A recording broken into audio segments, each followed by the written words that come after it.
HeatingHelp.com's Dead Men Tales is brought to you by SupplyHouse.com, home to over 100,000 plumbing, heating, and HVAC supplies. SupplyHouse.com has everything you need this heating season, from replacement parts to expansion tanks and other heating specialties. They've got you covered. Pros can take advantage of SupplyHouse.com's Trademaster program to receive free shipping, free returns, exclusive deals, and a dedicated phone line. Their customer service and inventory can't be beat, so be sure to start your next job with SupplyHouse.com. Getting your parts on time won't be just a pipe dream. From HeatingHelp.com, it's Dead Men Tales. I'm Dan Holohan.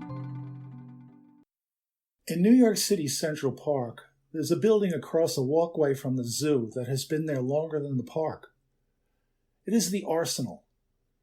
When I was a boy, we lived not far from there, and my parents would take my big brother and me to watch the bronze animals in the Delacorte music clock twirl on the hour. That magical clock is right there by the zoo and very near the Arsenal. This is one of the delicate pleasures of growing old.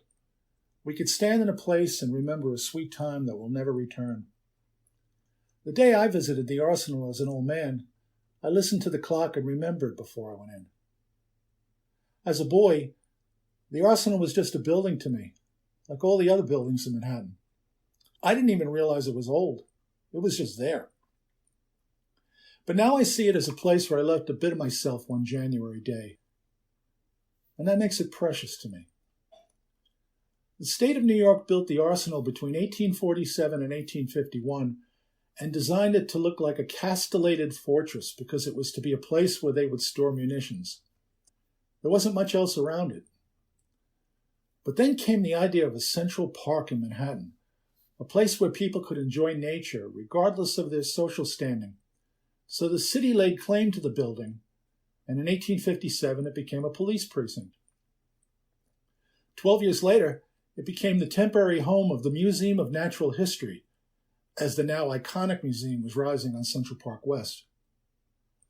Years passed, and the Arsenal became, in turn, a menagerie for P.T. Barnum, an art museum, and also home to the New York City Weather Bureau. The Parks Department took up residence in 1914 and set out to repair the damage done to the stone exterior by the burning of coal in so many boilers. In 1934, it became the home of the new citywide Parks Department under the direction of Robert Moses, who set out to transform the city of New York by building bridges and tunnels, parkways and expressways, a World's Fair, and so much more. It's not just a building, the Arsenal. I knew that when I visited as an old man. And that's one of the nice things about growing old. Age brings with it an understanding and an appreciation of so many things. I was there because a friend at the Parks Department asked me to take a look at the steam heating system that was misbehaving. And who could say no to that? The Arsenal is one of only 2 Parks Department buildings that take heat from the district steam system run by Con Ed. High-pressure steam enters from under Fifth Avenue and goes immediately through 2 pressure-reducing valves piped in series. These drop the steam pressure from well more than 100 psi to just a few pounds, which is the correct pressure for the building's cast-iron radiators. The problem, though, was that it was taking 2 hours for steam to reach the radiators once it had passed through the PRV station, and that had a lot of people very upset. Those who were getting heat were getting too much heat. They opened their windows. Those who weren't getting heat were complaining. Wouldn't you?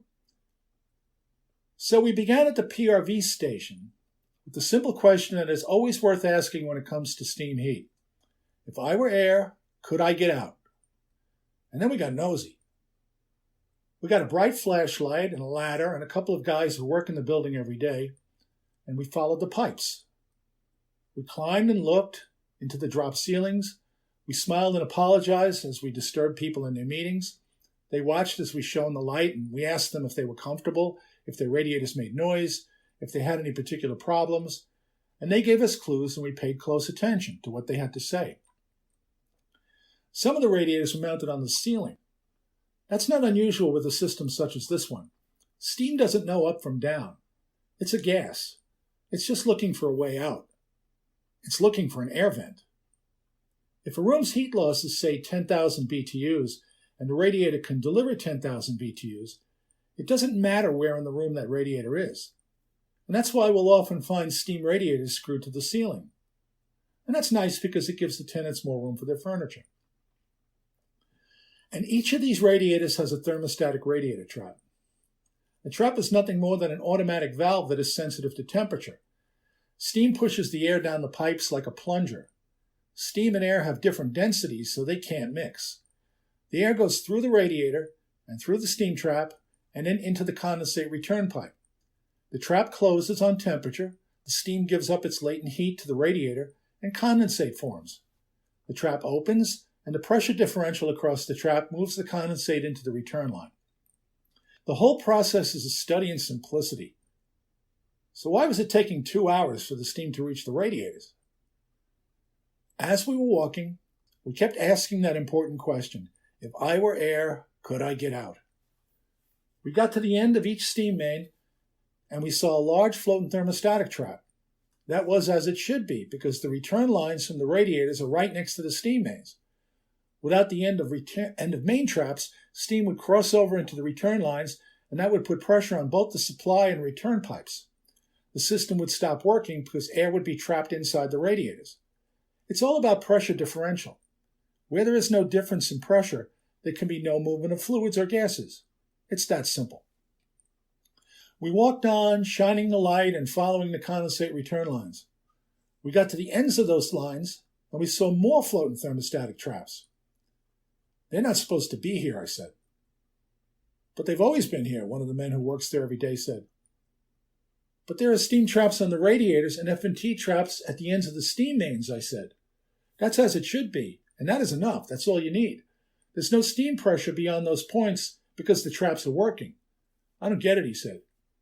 If you were air, could you get out, I said. I'm not sure, he said. See it in your mind's eye, I said. The steam supply and condensate return lines are both up there at the ceiling. See them? They're practically level, pitching only 1 inch and 20 feet. The F&T traps at the ends of the steam mains are only a few inches higher than the totally unnecessary F&T traps at the ends of the condensate return lines. Those lines are double trapped.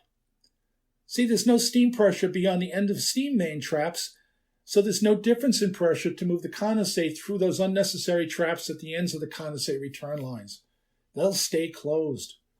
So the pipes between the traps fill with water. Air won't vent water, will it? He shook his head no. It's kind of like a P-trap under a sink. The purpose is to keep gases from moving. So they got some tools and removed the unnecessary traps. It didn't take that long. Then they turned the steam on, and it was at every radiator 10 minutes later. And better yet, the building was balanced, and it was quiet, and I had them lower the steam pressure even more, and then things got even better. And that's the piece of me that I left there. It was my knowledge. And I gained that knowledge by reading and watching and paying close attention to everyone and everything. And you could do the same. It's real easy, and it's fun. It's good to be the person that knows. Before we left that day, my friend took me into the boardroom. The Parks Commissioner was having a meeting. My friend excused us and told him I was fixing their heating system and wanted to see the map. They smiled and I smiled. And then I walked to the map of Central Park that was nearly as wide as that long wall in the conference room. Frederick Law Olmsted, the designer of the park, had drawn it by hand. It was his proposal for a central park in the city of New York. The place where I was born. The place where I played as a little boy. This was such a wonder to me. It was a beautifully colored paper come to life. The whole park on paper, drawn by hand. And I touched it. The following summer, I was in Central Park with the lovely Marianne. We were watching the seals play in their pool over there by the zoo. I turned around and looked up at the arsenal. There had been a steam main vent that someone had installed outside the building near one of the upper floor windows. It had been spewing steam on the day that I visited. It had no business being there, but I figured someone had gotten frustrated along the way and tried this. Some days you can get to a point where you're willing to try anything, and that includes punching holes through stone walls to install main vents outside the building. They got rid of the main vent, I said, pointing upward. What are you talking about? She said. Up there. There used to be a steam main vent sticking out through the wall. They pointed again. And someone double-trapped all the return lines. Can you believe it? That's never a good idea. And she gave me that look that she gives me when I get like that. She didn't bother looking up at the missing air vent. It's almost 11 o'clock, she said. Let's go listen to the clock play music. Yeah, okay, I said. And we'll watch the animals dance. I hope you liked that tale. It's a nice memory for me. And if you liked it, please subscribe to our podcast. And please join us again next week. I have so many more Deadman tales to tell you. Gosh, there's so much to tell. Thanks for being here. It means a lot.